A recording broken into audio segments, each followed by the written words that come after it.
नमस्कार दोस्तों, स्वागत है आपका आर के क्लासेस में। दोस्तों, आज की क्लास में हम लोग अधातुएं चैप्टर को पढ़ेंगे। ये लूसेंट सिस का है और इसमें शायद हमारा ये टॉपिक नंबर 6 है। इससे पहले हम लोगों ने लूसेंट के कुल 5 टॉपिक को अच्छे से कवर किया है।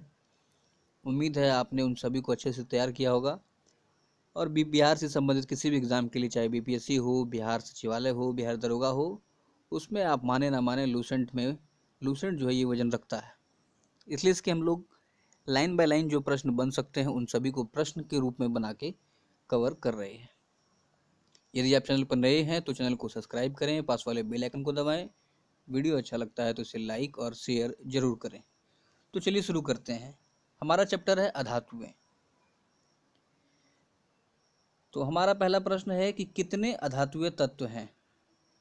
ठीक है, तो ध्यान रखना है कुल 22 जो तत्व हैं ये अधातुएं हैं।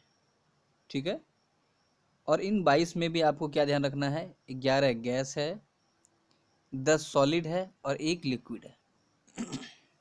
ठीक है, अब देखिए ये जो 1 लिक्विड है ना, ये बहुत बार एग्जाम में आ चुका है। कहता है वह अधातु जो द्रव अवस्था में पाया जाता है। हम सभी को पता है ब्रोमीन, काफ़ी कॉमन क्वेश्चन बन गया ये। ठीक है, द्रव अवस्था में पाया जाने वाला धातु कौन सा है, ये है ब्रोमीन। हाइड्रोजन के बारे में देखते हैं। कहता है कि हाइड्रोजन के कितने समस्थानिक हैं। तो ध्यान रखिए हाइड्रोजन के कुल 3 समस्थानिक हैं। कौन कौन से, प्रोटियम, ड्यूटीरियम और ट्राइटियम। ठीक है, प्रोटियम, ड्यूटीरियम और ट्राइटियम, ये तीनों समस्थानिक जो है ये हाइड्रोजन का समस्थानिक है। चलिए अगला प्रश्न देखिए क्या कहता है कि ड्यूटीरियम के ऑक्साइड को क्या कहते हैं। तो ध्यान रखिए ड्यूटीरियम के ऑक्साइड को भारी जल कहते हैं, D2O। सवाल ऐसे भी पूछ लेता है भारी जल का सूत्र। ठीक है, या भारी जल किसके ऑक्साइड को कहते हैं, तो ध्यान रखिए ड्यूटीरियम के ऑक्साइड को भारी जल कहते हैं। अगला प्रश्न है कि भारी जल की खोज किसने की थी। तो ध्यान रखिए भारी जल की खोज की थी यूरे और वासबर्न ने। ठीक है, यूरे और वासबर्न ने 1932 ईस्वी में भारी जल की खोज की थी। ठीक है, नेक्स्ट देखिए भारी जल का उपयोग क्या होता है। तो ध्यान रखें न्यूट्रॉन मंदक के रूप में भारी जल का प्रयोग किया जाता है।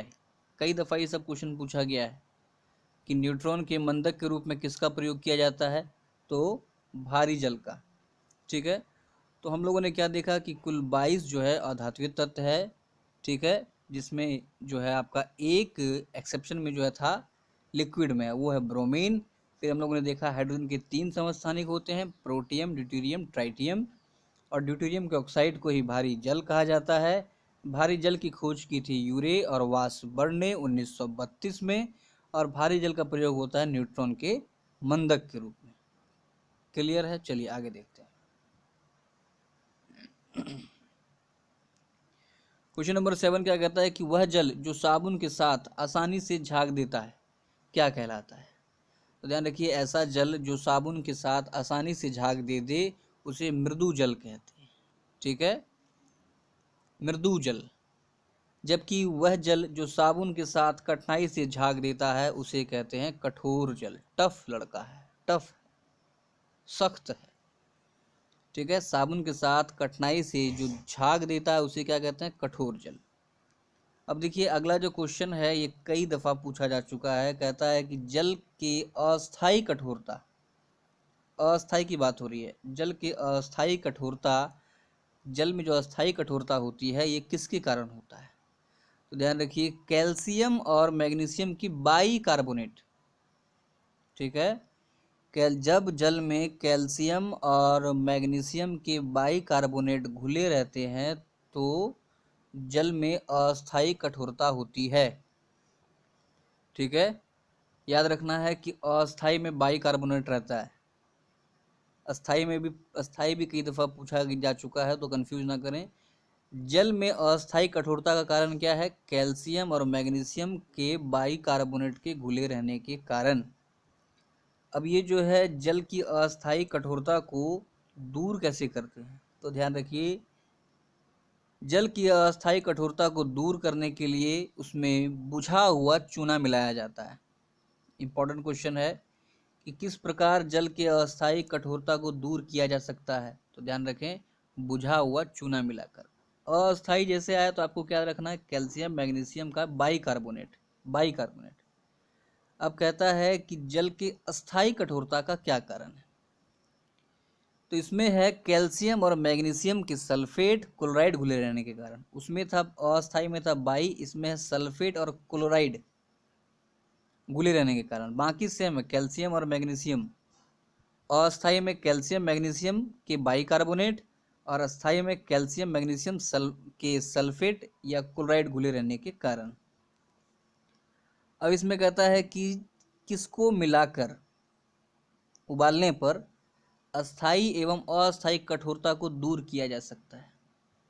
तो ध्यान रखिए, सोडियम कार्बोनेट को मिला करके जल के अस्थायी और अस्थायी दोनों प्रकार की कठोरता को दूर किया जा सकता है, सोडियम कार्बोनेट को मिला करके। क्लियर है? चलिए अगला है, जल की अस्थायी कठोरता को दूर करने की मुख्य विधि क्या है? इंपॉर्टेंट क्वेश्चन है। तो ध्यान रखिए, जल की अस्थायी कठोरता को दूर करने की जो मुख्य विधि है इसका नाम है परम्यूटिट विधि। परम्यूटिट विधि के द्वारा जल की अस्थायी कठोरता को दूर कर दिया जाता है। चलिए नेक्स्ट क्या कह रहा है कि पुराने तैल चित्रों के रंगों को उभारने एवं बालों में ब्लीचिंग करने में किसका उपयोग होता है? तो ध्यान रखिए, पुराने तैल चित्रों के रंगों को उभारने एवं बालों में ब्लीचिंग करने में प्रयोग होता है हाइड्रोजन परऑक्साइड का। ठीक है, ध्यान रखना है आपको। पुराने तैल चित्रों को, ये वाला बहुत बार पूछा गया है, पुराने तैल चित्रों के रंगों को उभारने में हाइड्रोजन परऑक्साइड का प्रयोग होता है, जबकि इसी का प्रयोग, हाइड्रोजन परऑक्साइड का प्रयोग बालों में ब्लीचिंग करने में भी होता है। तो इतने प्रश्न जो है आपका हाइड्रोजन से जो है निकला। चलिए अब देखते हैं ऑक्सीजन। भूपटल में ऑक्सीजन की मात्रा कितनी है? तो लगभग 46.60%। इंपॉर्टेंट क्वेश्चन है, कई दफ़ा पूछा गया। परसेंटेज के साथ ही 46.60% जो है भूपटल में ऑक्सीजन है। जबकि ऑक्सीजन के कितने समस्थानिक होते हैं? तो इसके भी जो है 3 समस्थानिक होते हैं। अगला है, कहता है कि वायुमंडल में नाइट्रोजन कितना होता है? तो वायुमंडल में सर्वाधिक नाइट्रोजन होता है 78%, हम सभी को पता है। अगला है कि जैव पदार्थों के लिए प्रशीतक के रूप में किसका प्रयोग होता है? जैव पदार्थों के लिए, ध्यान रखना है। तो जैव पदार्थों के लिए प्रशीतक के रूप में प्रयोग होता है नाइट्रोजन द्रव्य का। ठीक है, नाइट्रोजन द्रव्य का। अगला है, हास्य गैस क्या होती है? Laughing gas, nitrous oxide. ठीक है, नाइट्रस ऑक्साइड को ही लाफिंग गैस कहा जाता है। नेक्स्ट क्वेश्चन है कि अमोनिया का निर्माण किस विधि से होता है? तो ध्यान रखिए, अमोनिया का जो निर्माण होता है ये होता है हैबर विधि से। ठीक है, हैबर विधि। अभी पीछे पड़े क्या कि अस्थायी कठोरता किस विधि से दूर की जाती है? परम्यूटेड विधि से। ध्यान रखना है विधि सबको। अगला कहता है कि दलहनी पौधों की जड़ों में कौन सा जीवाणु पाया जाता है जो नाइट्रोजन स्थिरीकरण करता है? ठीक है, जो दलहनी फसल होते हैं उनकी जड़ों में एक बैक्टीरिया पाया जाता है जिसका नाम है राइजोबियम। बहुत इंपॉर्टेंट क्वेश्चन है, कई दफ़ा पूछा गया है। ध्यान रखिए, राइजोबियम बैक्टीरिया जो है ये कहाँ पाया जाता है? तो दलहनी पौधों की जड़ों में, और इसका काम क्या है? नाइट्रोजन स्थिरीकरण करने का। ठीक है, अगला है, प्रकाश रासायनिक धूम या कोहरा, फोटोकेमिकल जो स्मॉग होता है, किस कारण बनता है? तो ध्यान रखिए, नाइट्रोजन के ऑक्साइड तथा हाइड्रोकार्बन के कारण। ठीक है, इन दोनों के कारण जो है ये प्रकाश रासायनिक धूम बनता है, नाइट्रोजन के ऑक्साइड तथा हाइड्रोकार्बन के कारण। अगला है कि घनी आबादी क्षेत्रों में अत्यधिक वाहनों से किस गैस के निकलने के कारण आंखों में जलन तथा आंसू आ जाते हैं? इसमें आपको कार्बन डाइऑक्साइड, कार्बन मोनोऑक्साइड भी ऑप्शन में रहेगा, लेकिन ध्यान रखना है कि घनी आबादी वाले क्षेत्रों में अत्यधिक वाहनों से नाइट्रिक ऑक्साइड निकलने के कारण जो है आंखों में जलन और आंसू आ जाता है। किसके कारण?